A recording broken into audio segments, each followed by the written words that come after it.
The hollow ones. No one remembered when the last family left Greenstone Hollow.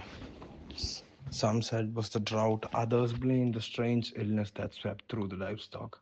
But those who remembered, the few who had lived long enough, knew it was something older, something darker. When Caleb found the faded for sale sign nailed to a leaning fence post, he thought he would stumble on a gold mine, a whole farmhouse and 100 acres for a price of a used car, too good to be true, and he was just desperate enough to take it. The land was dry, the house half rotted, but it had character. Creaking floorboards, sun-faded wallpaper, and a cellar door that never quite stayed shut. His girlfriend Lilia wasn't thrilled about the place, but she went along with it. It's just for the summer, Caleb promised. We'll fix it up, flip it, and make a killing. The first week passed in burrow dust, wasps, and the low ground of old wood settling. Lila spent her mornings painting, her afternoon digging through thrift stores for furniture. Caleb stayed busy with repairs, patching leaks, hammering loose boards, ignoring the cold draft that crept up from beneath the ceiling. Then came the knocking. It started at night, always three slow raps, soft, deliberate somewhere within the walls. Caleb blamed the wind. Lila said it was rats, but it never came from the same place twice. Kitchen, attic, bedroom, sometimes right behind the whole board. The third night, Lila sat bolt upright, breath caught in her throat. Did you hear that? Caleb blinked in the dark. It's just the house settling. No. Her voice was barely a whisper. It said my name. He listened, silence. Then knock, knock, knock. They searched the house, nothing, just shadows and cold spots where warm air should have been.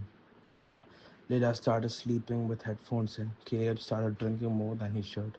On the sixth night, Caleb found the door to the cellar wide open. He hadn't unlocked it. No one had. The rusted padlock still dangled from the latch, snapped clean through like brittle candy. A stale, damp smell wafted up from below, like wet soil and old meat.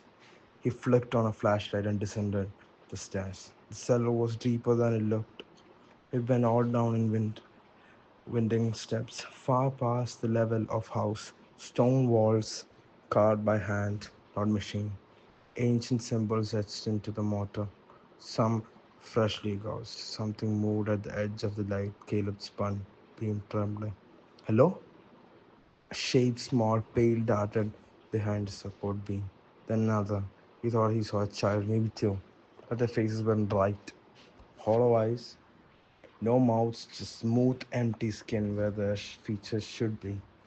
He stumbled back up the stair, heart hammering, slammed the door, and drove a chair beneath the knob. He didn't tell Lila. The next morning, he awoke to finding her standing barefoot in the garden, eyes wide open and unblinking. What are you doing out here? He asked. They were singing, she said. Caleb looked around. No birds, no wind, just the long, low hum of nothing. Who was singing? The children, she said, and walked back to the house. They started appearing in his dreams, the hollow ones, standing in cellar, motionless, watching, waiting. Sometimes he would wake up with dirt under his nails and mud smeared on his feet. He nailed the cellar door shut. Lila grew pale, listless. She stopped eating, stopped painting. Sometimes she started staring out the windows for hours.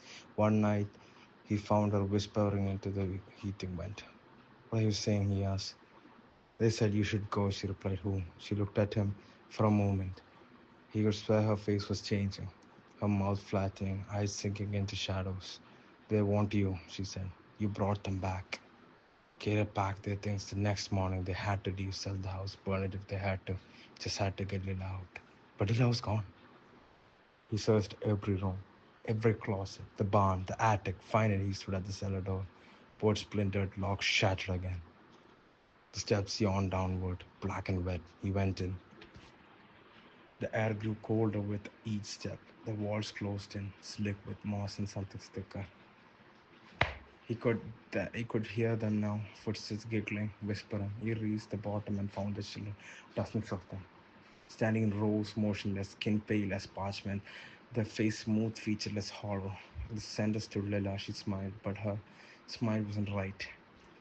It's too stretched, far, split at the edges. Her eyes were black and glassy. They promised they would give me a face, she said. A real one, not just one for you. He turned to Red, but they were already behind him. Dozens of tiny hands grabbed his arms, his legs.